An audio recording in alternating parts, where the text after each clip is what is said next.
Assalamualaikum, perkenalkan nama saya Utami Yusdi Hasanah Untoro SHMH, dosen pengampu mata kuliah Hukum Adat dari Prodi Ilmu Hukum Fakultas Hukum Universitas Bung Karno. Dan dalam perkuliahan saya, rencana pembelajaran semester dengan bobot 2 SKS yang diajarkan untuk semester 2. Juga saya akan membacakan deskripsi mata kuliah Hukum Adat. Deskripsi singkat: mata kuliah Hukum Adat merupakan mata kuliah yang wajib dipelajari oleh mahasiswa Fakultas Hukum yang menempuh semester 2. Mata kuliah ini memberikan pemahaman kepada mahasiswa tentang hukum adat yang mendasar dan aktual dalam konteks hak atas tanah, baik dalam lapisan filsafat, teori maupun dogmatik hukum yang secara aksiologis bermanfaat bagi praktek hukum agraria di Indonesia. Capaian pembelajaran diharapkan: 1.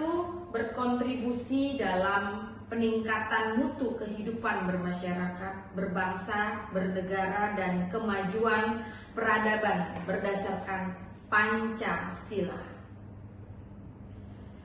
Kemudian yang kedua yaitu taat hukum dan disiplin dalam kehidupan bermasyarakat dan bernegara. Yang ketiga, mampu menerapkan pemikiran logis, kritis, sistematis, dan inovatif dalam konteks pengembangan atau implementasi ilmu pengetahuan dan teknologi yang memperhatikan dan menerapkan nilai humaniora yang sesuai dengan bidang keahliannya. Kemudian yang keempat yaitu capaian pembelajaran yang keempat, mampu memberikan nasihat hukum melalui konsultasi kepada masyarakat.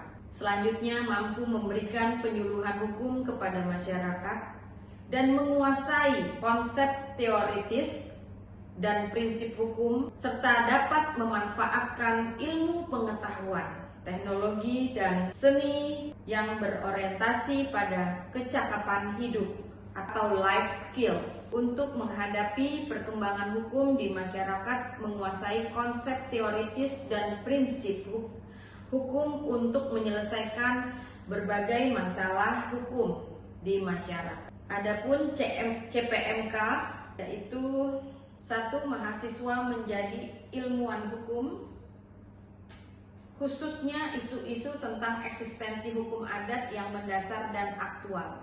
Kemudian CPMK yang kedua, mampu menjunjung tinggi nilai kemanusiaan, berkontribusi dalam meningkatkan mutu kehidupan, menghargai keanekaragaman, bekerja sama dan peka terhadap masyarakat dan negara, serta disiplin.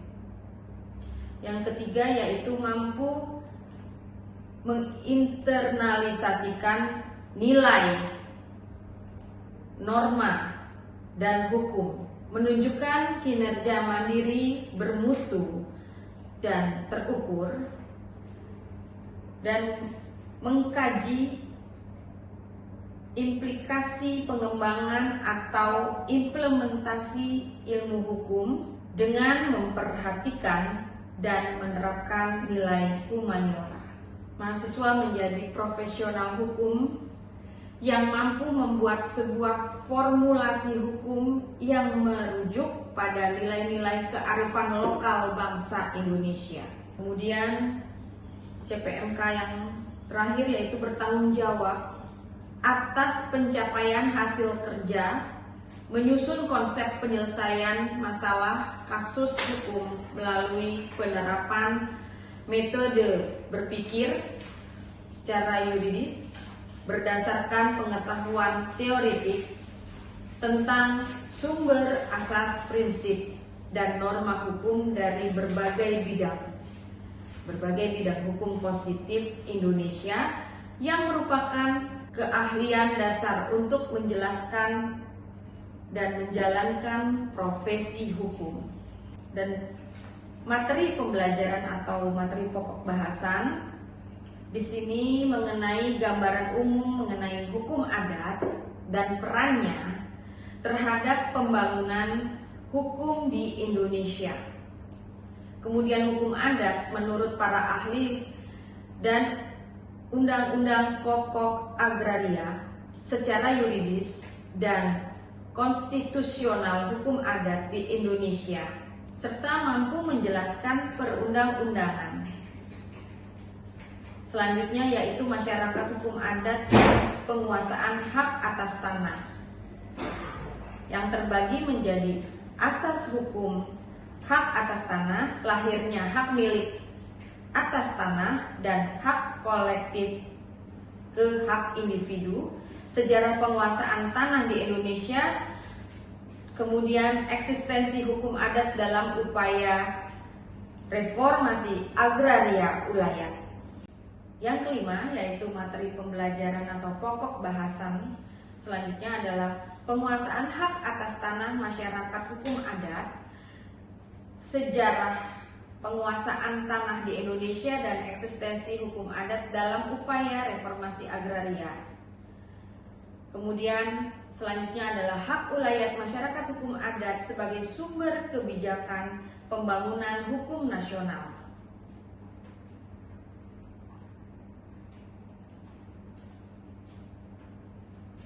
Implementasi pengakuan hak masyarakat adat pasca putusan MK nomor 35 tahun 2012 dan konsepsi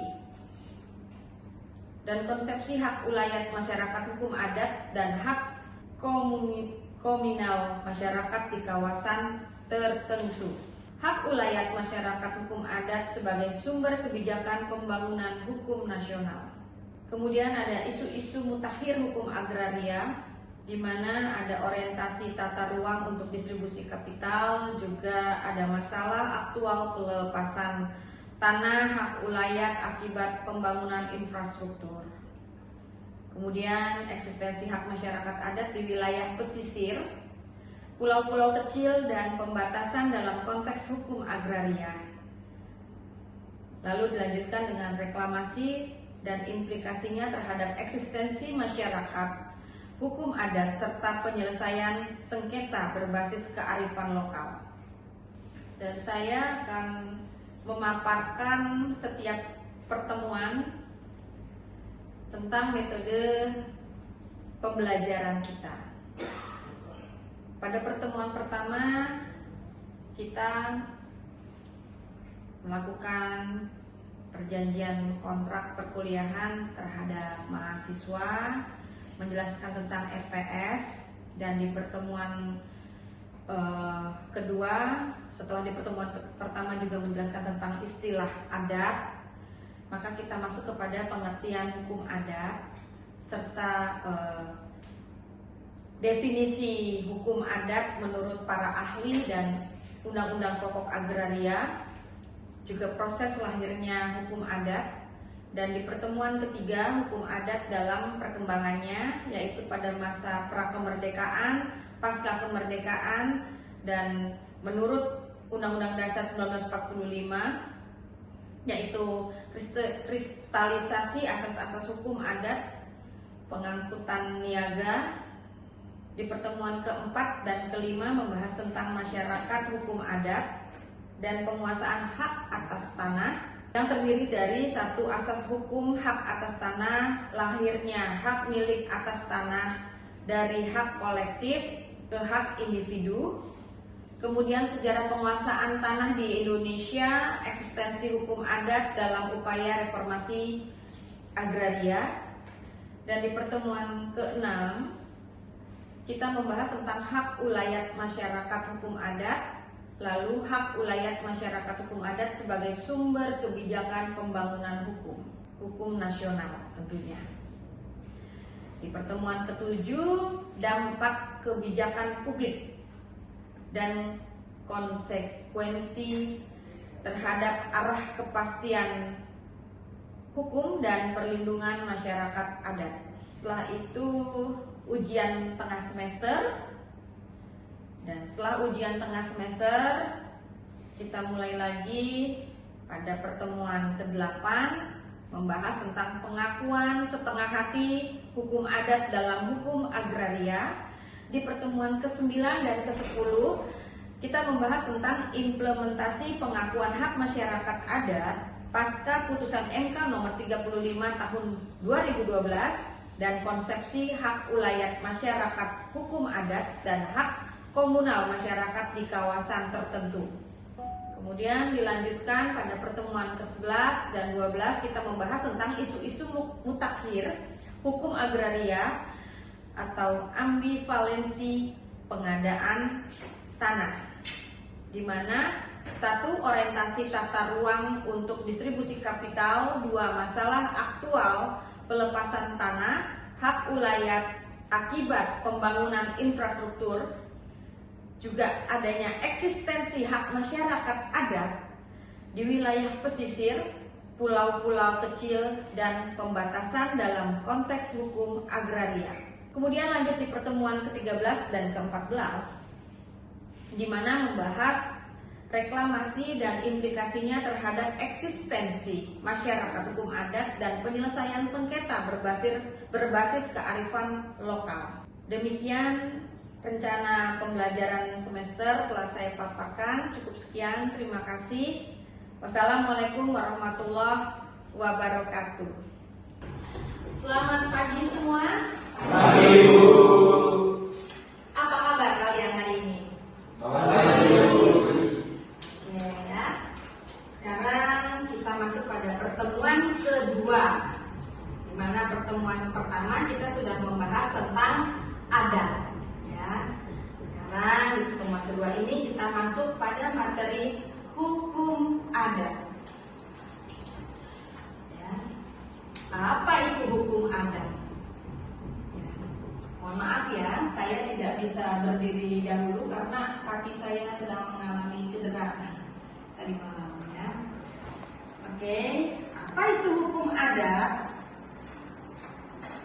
Hukum adat merupakan suatu hukum yang lahir dan tumbuh dari praktik secara turun-temurun yang dipegang oleh masyarakat. Ya. Jadi dipegang teguh oleh masyarakat dari ujung Sabang sampai Merauke.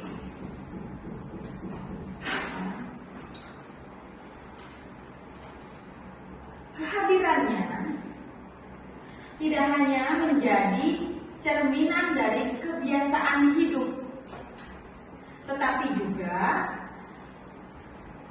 sebuah panduan moral yang diyakini mampu memberikan arahan dalam berperilaku bagi masyarakat.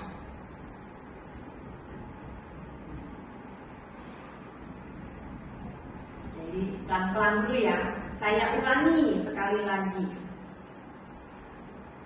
Hukum adat merupakan suatu hukum yang lahir dan tumbuh dari praktik secara turun-temurun yang dipegang teguh oleh masyarakat setempat dari ujung Sabang sampai Merauke.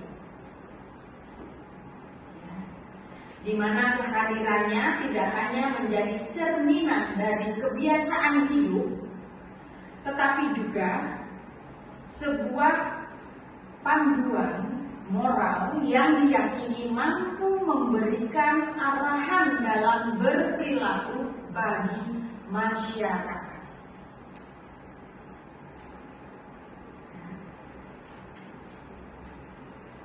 Kebiasaan yang dianggap memiliki nilai-nilai kebaikan dan kesusilaan telah melahirkan sistem hukum yang hidup dan terus berkembang.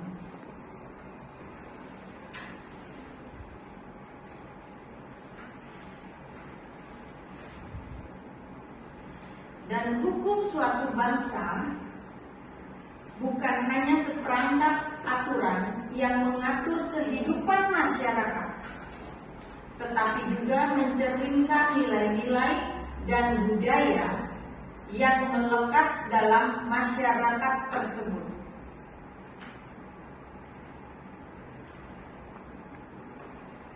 Hal ini terutama terlihat dalam konteks hukum adat di Indonesia.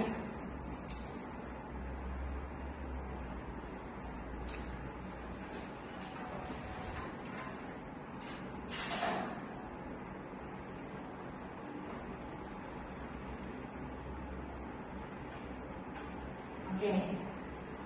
Dari penjelasan yang saya berikan, apakah kalian sudah paham ataukah ada yang mau kalian tanyakan? Paham ya? Cukup jelas ya di sini ya.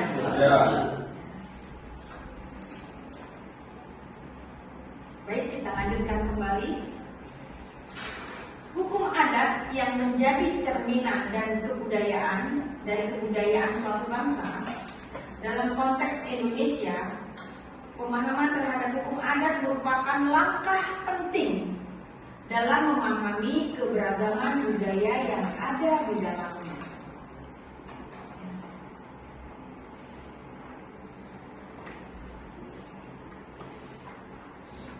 Dengan kita memahami hukum adat secara menyeluruh, maka kekayaan budaya akan lebih bisa digali lebih dalam lagi.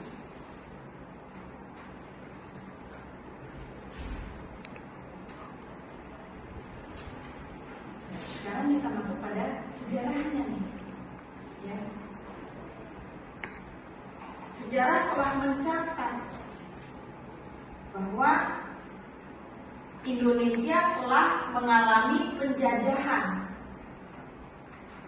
yang dilakukan oleh Belanda pada masa itu, membawa serta menerapkan sistem hukum tertulis yang terkodifikasi. Ya.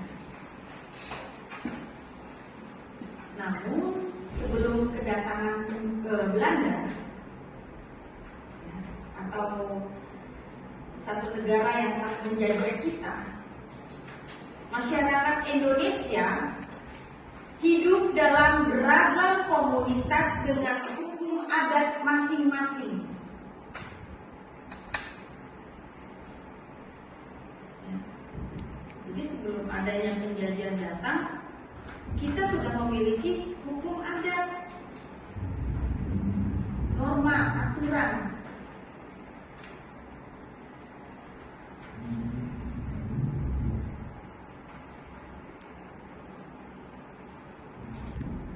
Dan di sini, meskipun tidak terdokumentasi secara tertulis bahwa hukum adat memiliki kekuatan yang kuat dalam mengatur kehidupan masyarakat di berbagai daerah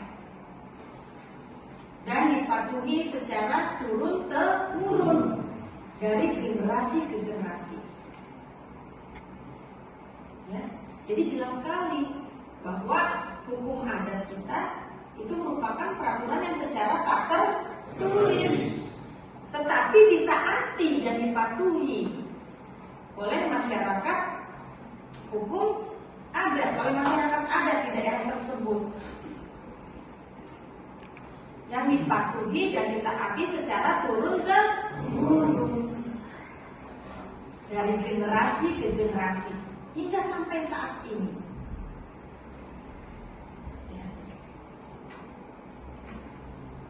Hukum adat menjadi landasan utama dalam menjalankan kehidupan sehari-hari dan menjadi pedoman yang mengikat dalam berperilaku dan berinteraksi di tengah masyarakat. Jadi hukum adat ini menjadi landasan kita ya, dalam menjalankan kehidupan sehari-hari, menjadi pedoman yang mengikat dalam masyarakat itu berperilaku dan berinteraksi. Jadi meskipun tidak tertulis tetapi mengikat.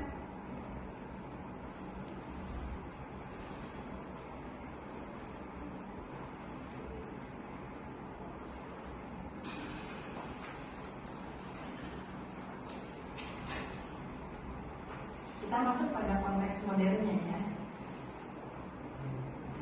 Ya, jangan pada tegang dong. Kuliah yang enjoy saja. Jika ada yang ingin ditanyakan, maka tanyakan ya. Namun kalau sudah jelas dan paham, nanti saya ingin bertanya. Boleh ya? Boleh, Bu.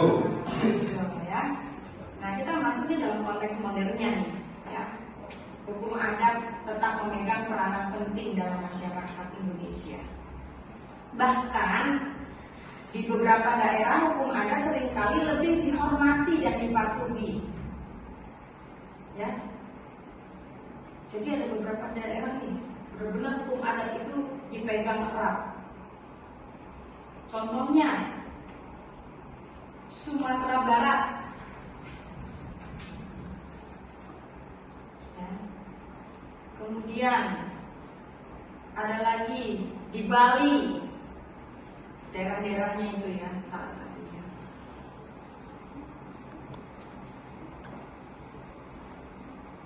Dan hukum adat dikembangkan oleh Van Vollenhoven, di mana Van Vollenhoven ini berpendapat yaitu sebagai ilmu pengetahuan yang diakui.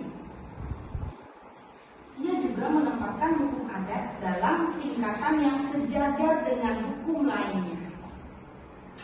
Ini kita ambil salah satu pendapat para ahli ya dari hukum adat itu, yaitu Van Vollenhoven. Menurutnya, hukum adat adalah aturan yang berlaku bagi orang-orang pribumi dan orang-orang timur asing.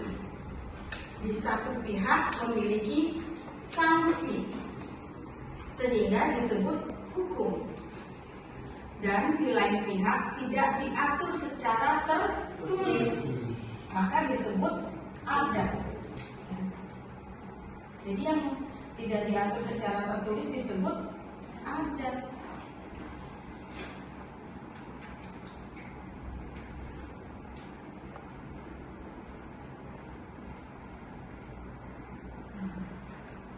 Jadi definisi ini menggambarkan ada dua karakteristik dalam hukum adat, ya, menurut Van Vollenhoven ini. Definisi yang pertama, ya, yaitu hukum adat merupakan sekumpulan aturan atau norma yang mengatur perilaku dan hubungan di antara masyarakat pribumi dan orang-orang timur asing. Aturan ini biasanya memiliki sanksi atau konsekuensi jika dilanggar, seperti denda atau penalti sosial. Jadi sanksi konsekuensinya itu ada berupa denda. Berupa denda yang harus dijalankan oleh masyarakat yang melanggar. Kemudian definisi yang kedua yaitu hukum adat tidak diatur secara tertulis atau dikodifikasi seperti hukum modern yang diatur dalam dokumen hukum formal.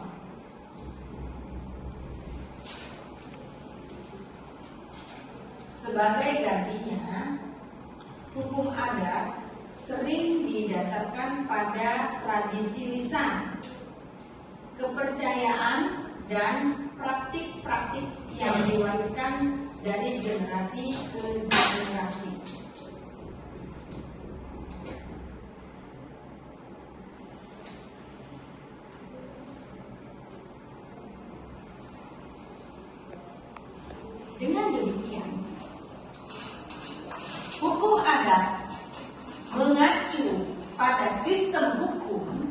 yang berakar kuat dalam budaya dan tradisi suatu masyarakat, serta memberikan pandangan unik terhadap penyelesaian masalah hukum dalam konteks lokal.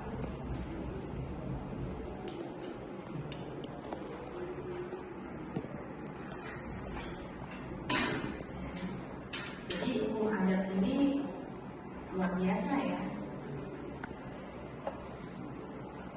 Sistem hukumnya sangat berakar kuat dalam budaya dan tradisi di dalam suatu masyarakat, serta memberikan pandangan yang sangat unik terhadap penyelesaian masalah hukum dalam konteks lokal.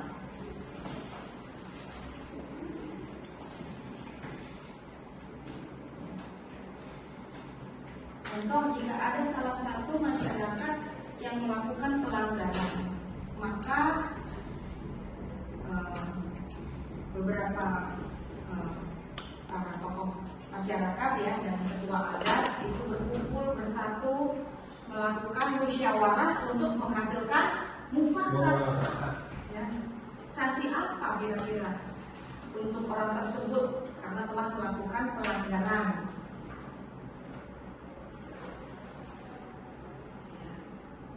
Ini luar biasa. Jadi hukum adat itu hukum yang sudah ada dari sejak sebelum penjajah itu datang ke negeri kita.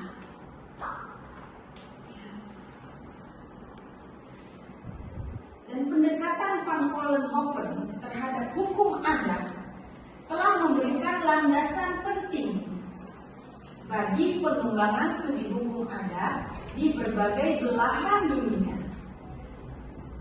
dan mengakui pentingnya memahami serta menghormati sistem hukum lokal dalam konteks yang lebih luas.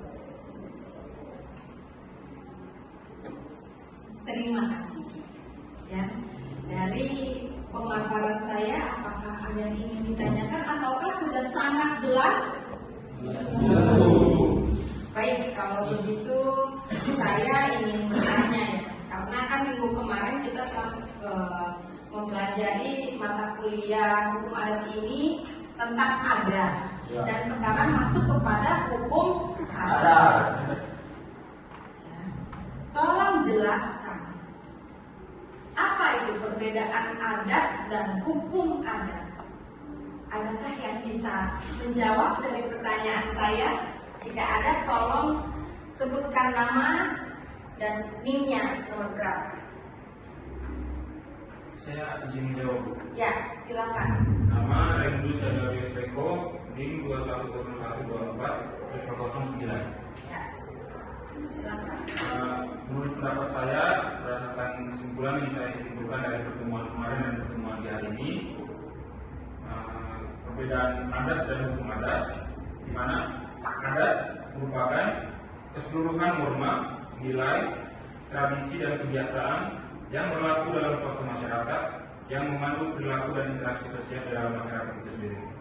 Nah, sedangkan hukum adat adalah bagian dari adat yang telah diformalkan atau ditetapkan menjadi aturan yang tidak tertulis tetapi mengikat serta memiliki sanksi, di mana aturan dan sanksi ini lahir dan tumbuh dari praktik secara turun-temurun yang dipegang teguh oleh masyarakat setempat. Waktu perkuliahan kita telah selesai ya. Minggu depan kita akan membahas tentang sumber-sumber hukum adat ya. Jadi cukup sekian dari saya. Terima kasih. Selamat siang semua.